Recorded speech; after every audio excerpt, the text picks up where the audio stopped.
Hello and good evening. I'm Melissa Idris. And I'm Sharad Kutun. Welcome to Consider This. This is the show where we want you to consider and then reconsider what you know of the news of the day. After 2 weeks of campaigning in a crowded race, Johor will head to the polls tomorrow.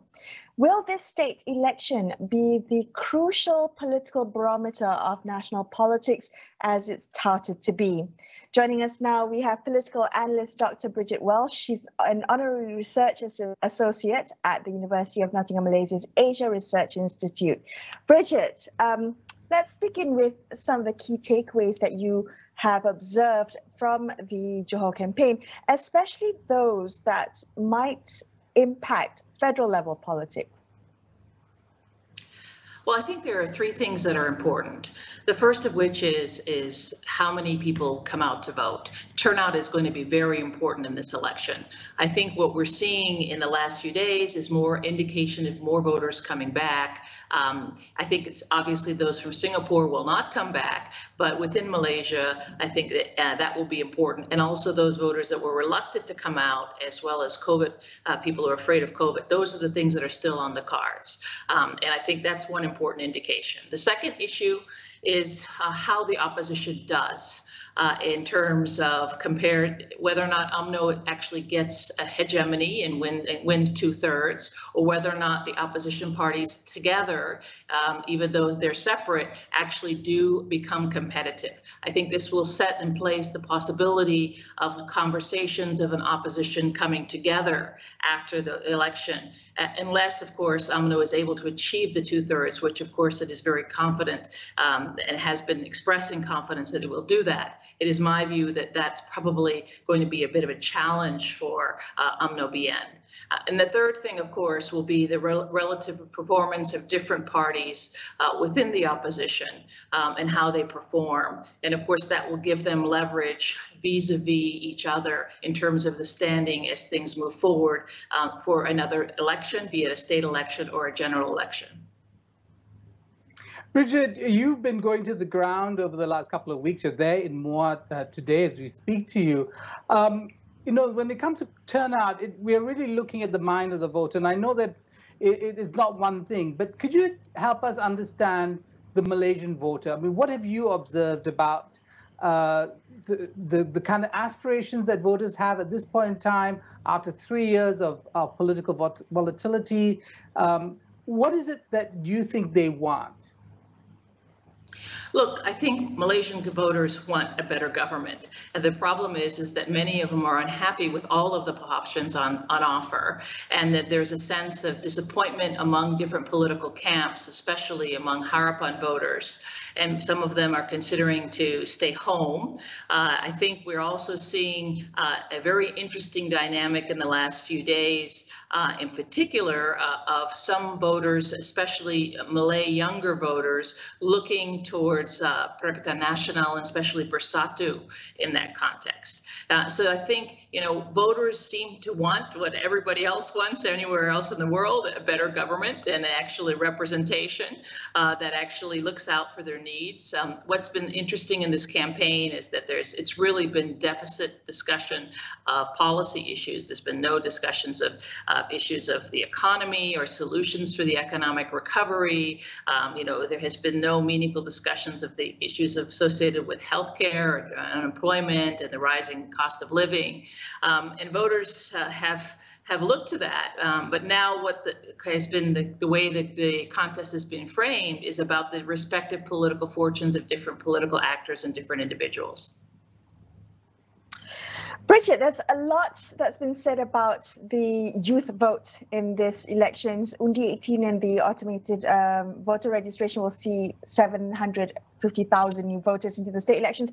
Is this election going to be the barometer of political enthusiasm among young and new voters, or are we hearing also about, perhaps, as you pointed out, some kind of apathy and a reluctance to turn out on polling day?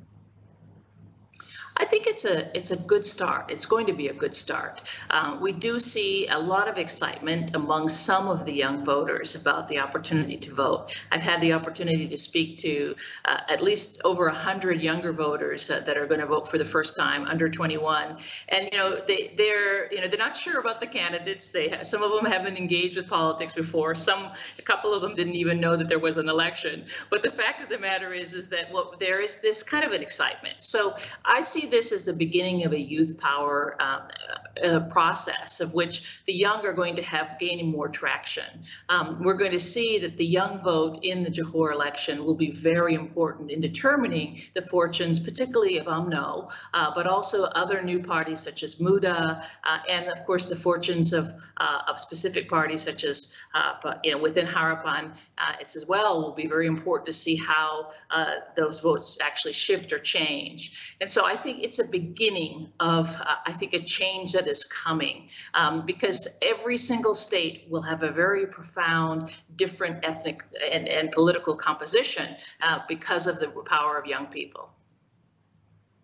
Bridget, there's been a lot of ink spilled on the attempts to form an electoral pact, Pakatan Harapan, touting this a big tent idea, for the most part, successfully negotiating a deal with MUDA candidates and placing them in relatively safe seats, I understand.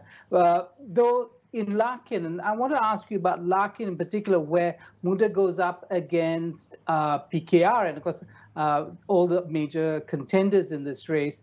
Do you think in Larkin we will see MUDA having to stand on its own, as it were, not riding on the coattails of Pakatan Harapan, but actually having to prove its strength relative to component parties in Pakatan, PKR in particular, and therefore kind of demonstrating proof of concept, right? That young people and their message will get them the kind of votes that will perhaps take them over the top.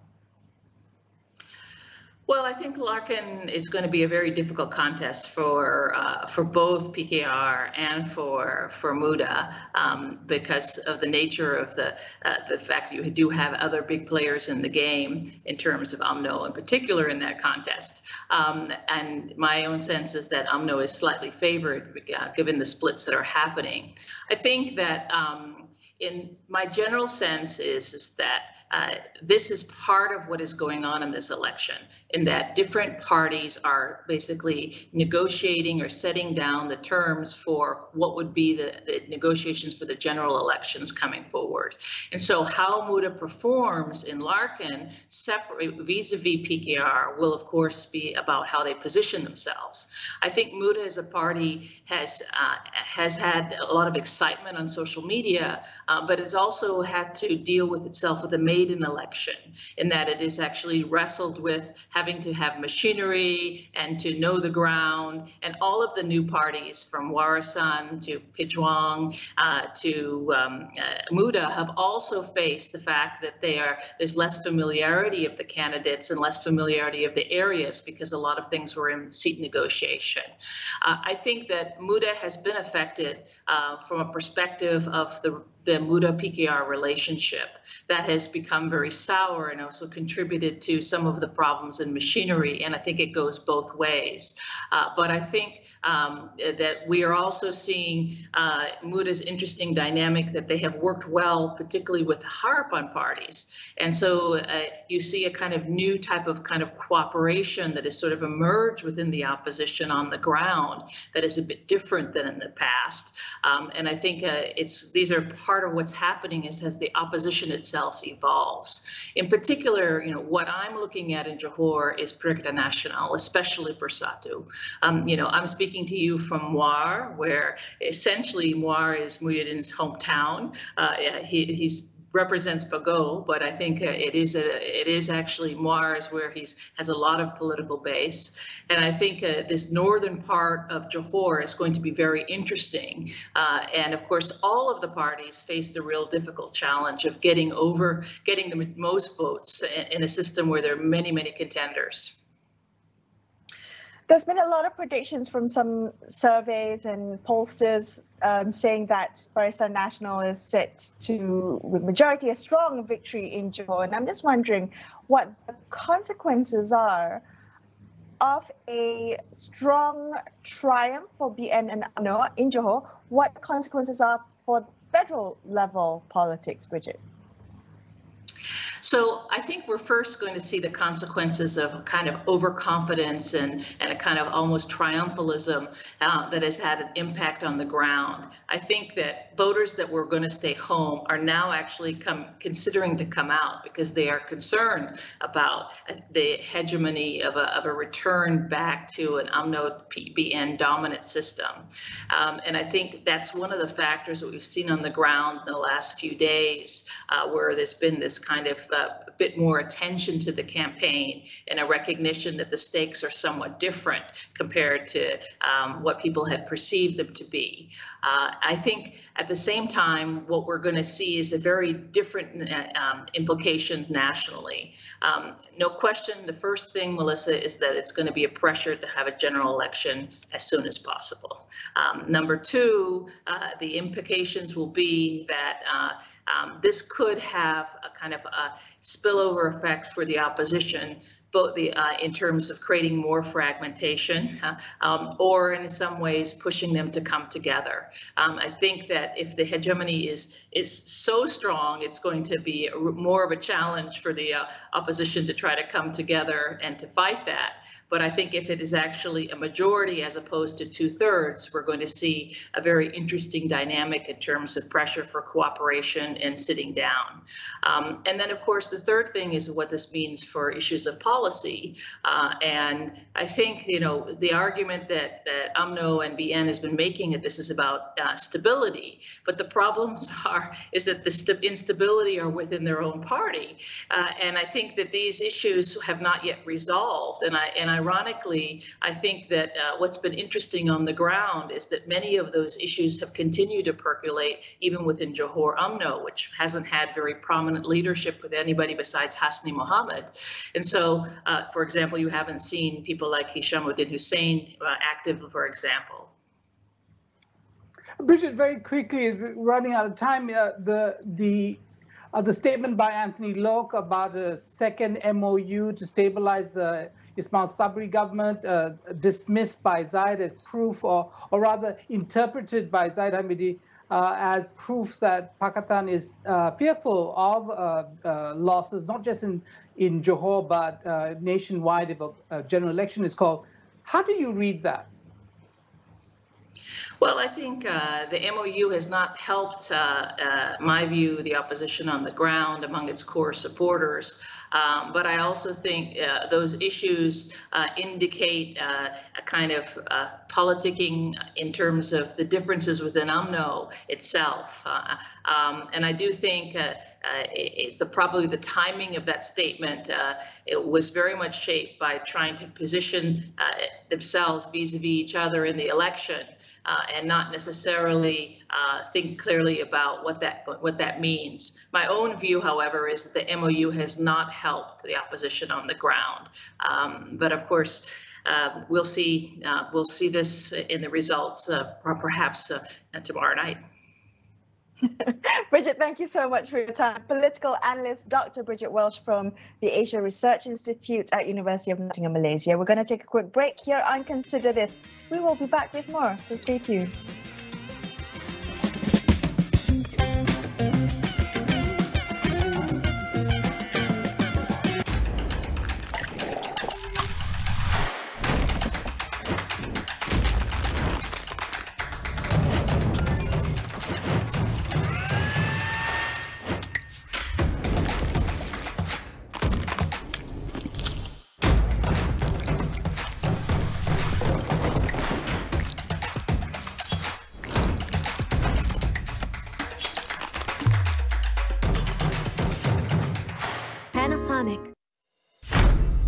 Panasonic Siri FX yang membasmi bakteria dengan fungsi Blue AG Plus dan menghilangkan semua jenis kotoran degil.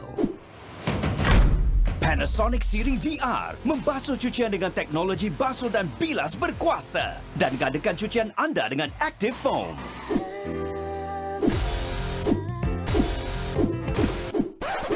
Belilah dua-dua. Satu untuk kita. Sayang bayar kan? Panasonic. Hidup ini penuh dengan perasaan. Dan bila cabaran tiba, berani melawan arahan aku. jangan panik dan jangan marah kerana hidup mesti diteruskan. Are you ready? Mira, dengar tak? Janganlah marah-marah. Okay. Ada kala kita happy, Awak nampak happy hari ni. Happy. ada yang suka berdrama. You are not my stage. Cekalkan hati, Kau main 8 orang dengan aku. fikir positif. Kalau orang kau hajar, kita balas dengan kasih sayang. Itu bagus. I love you.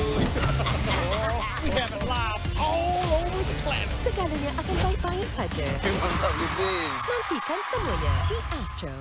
Bahmun semua padian, lihatlah Awani Borneo jam 7 malam setiap hari, banyak berita-berita cerita kita ni hanya di Astro Awani.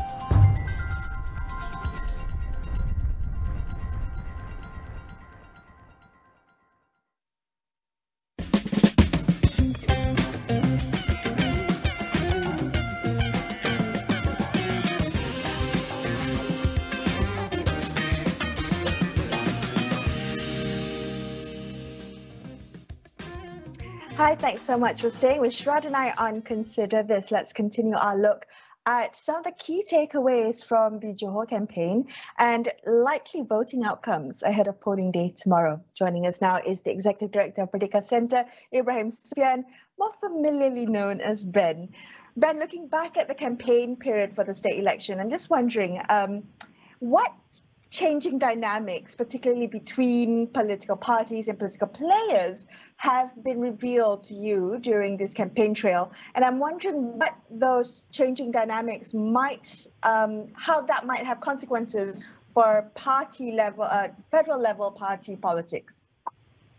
Yeah, I think in this particular election, a lot of the pollsters and analysts are looking at pretty much the same thing. Number one, this is the first election that young voters and people who were originally eligible but didn't register are able to vote for the first time. So I think there we are looking at likely turnout rates and also their inclination.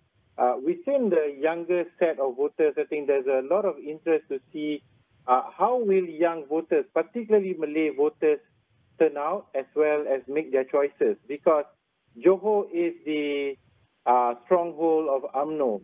And even in 2018, despite losing the state election at that point in time, UMNO Johor still retained about 60% of the Malay votes in the state.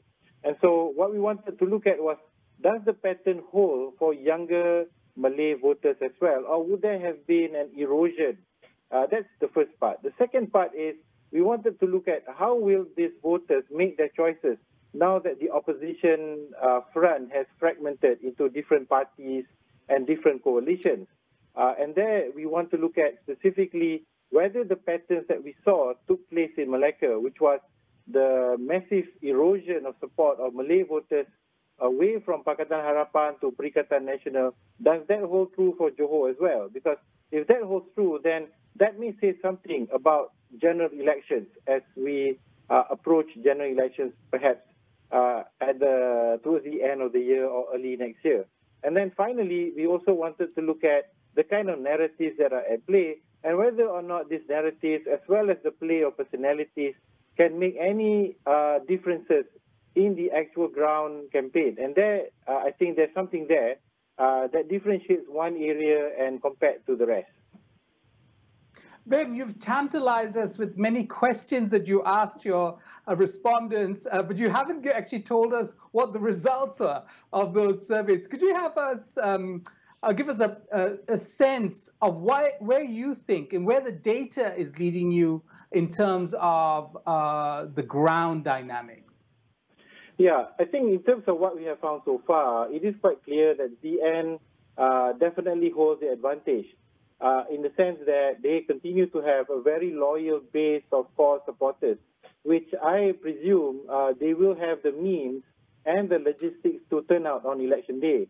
And therefore, this whole argument about voter turnout means a lot less for them, because they do have a well-honed machinery that's going to mobilize the supporters out. So the turnout amongst BN hardcore supporters probably is going to be very high tomorrow, probably in excess of 90%, because they've already identified who their people are. They've already assigned vehicles. So I think start tomorrow morning from 8 o'clock onwards, their people are going to start to line up and vote. So if you look at, say, weather patterns and so on, I think most of the BN so-called Senarai Putih or white list voters will show up and vote before 2 p.m. And so what then remains is, how will the rest fare? So I think our results seems to indicate that the other political parties, I think, aside from the DAP, are going to have a really uphill struggle to try and maintain their hold in the seats. I think first and foremost, let's say we look at the DAP, they will potentially continue to perform well in the massively Chinese majority seats. But we strongly suspect that they're going to see an erosion in their majorities, partly because the turnout is going to be substantially lower compared to GE14. But for the other parties that are going to contest in a mixed ethnic seats, and Johor is a mixed ethnic state, the ethnic voting pattern will continue to persist, but also at different varying levels across the generation. So parties like PKR, like Amanah, like Bersatu, are all going to have a tough time clinging on to the seats that they won in 2018. Ben, just to ask about the particularly DAP and looking at Pakatan Harapan, what would be some of the federal level consequences if there is failure on the part of Pakatan Harapan to hold on to its gains in Johor? Yeah, I think this is where I think things become very interesting as we try to gaze into the crystal ball and try to peer into the future. Because Johor, like many of the West Coast Peninsula seats, are multi-ethnic. So like Negeri Sembilan, like Selangor, to some extent, Perak are multi-ethnic seats. There are a lot of parliamentary seats that reside in these states, but it doesn't speak about the whole country. So you will still have, massively Malay majority seats that are in other states, in the East Coast, in the North, North Perak, and Pahang, and so on. I think in those places, the state of play is going to be substantially different. But in the West Coast seats, where mixed ethnic composition prevails, is that definitely going to show difficulty for Pakatan Harapan to hang on, particularly parties like PKR, because if the pattern in Johor continues what we saw in Malacca, which is more than half of their Malay votes ran away to Perikatan, or even Barisan Nasional, or parties like MUDA, for example, then they are going to have a tough time clinging on to many of the mixed seats in a 3-4-way contest in the future. So nationally, we may see Barisan Nasional appear to be ascendant, psychologically speaking, but it doesn't necessarily mean that they are going to have a massive thumping majority in the future. Because what we saw in some of the voting patterns in Malacca, and likewise some of what the surveys currently in Johor suggest, many of the young voters are not actually very excited about Barisan Nasional anyway, and Malay voters. Not very. When we ask people whether they felt Barisan Nasional has changed for the better, less than half of the Malay voters said so. Many people felt it hasn't changed, maybe around 40%. About 30% said, it's actually gotten worse. So you can imagine that only perhaps a third of Malay voters felt that it has improved. And amongst young voters, this, I think, speaks of the sense of, poor choices that are available out there. They don't quite trust Pakatan Harapan. They don't think UMNO has improved because UMNO has not really offered any kind of clear leadership or transition towards a new national leadership that's free from integrity issues, nor has it really articulated a very strong case for recovery in Johor. So a lot of people are not very excited about the choices that are on offer. Ben, what about Perikatan? Because some of the hottest competition, as you will, for ideas or the kind of vitriol and invective between parties happened between UMNO and Bersatu. Bersatu was leading Perikatan. Do you think that we might actually see not Tan Sri Muhyiddin Yassin's Waterloo in Johor, but actually a sense that Perikatan is here to stay as a political force in the country? Well, I think yes and no. Number one, I think what's really important is the whole psychological aspect of the election. If Bersatu is able to claw a couple of seats, despite the difficulty that it faces in this contest, then I think it does give the party stalwarts and the leadership and its hardcore a sense that this party has a chance of survival. because then the leadership is intact. They might have a seat at the negotiating table and therefore be able to negotiate in a post-election scenario. But if, let's say, they lose badly in this election, then I think it is going to cause some dissension within the ranks, and lack of confidence may take place within the ranks. And so Tan Sri Muhyiddin will have this job of trying to maintain the confidence of his people, to stay the course and stay for the general election. And he may also have to reconsider, how long he wants to be in a coalition with Barisan Nasional at the federal level, because it's quite clear, writings on the wall, that it's going to be a lot tougher moving ahead. So that's one thing. But if you look at, and this is where I think the analysts are having an interesting time analyzing this. If you look at the actual details of the results, it does appear that within younger Malay voters, many are turning to Perikatan as an alternative Malay party, and that gives some hope in the more Malay-dominated constituencies in different parts of the country. So I wouldn't say that it's time to write off Perikatan. In fact, you need to look into the details and see how people show up and make their choices tomorrow, particularly younger Malays, because it might give them a lead in other states, maybe not in Johor, not in Malacca, but in other states where Malay voters make up a big chunk of the electorate.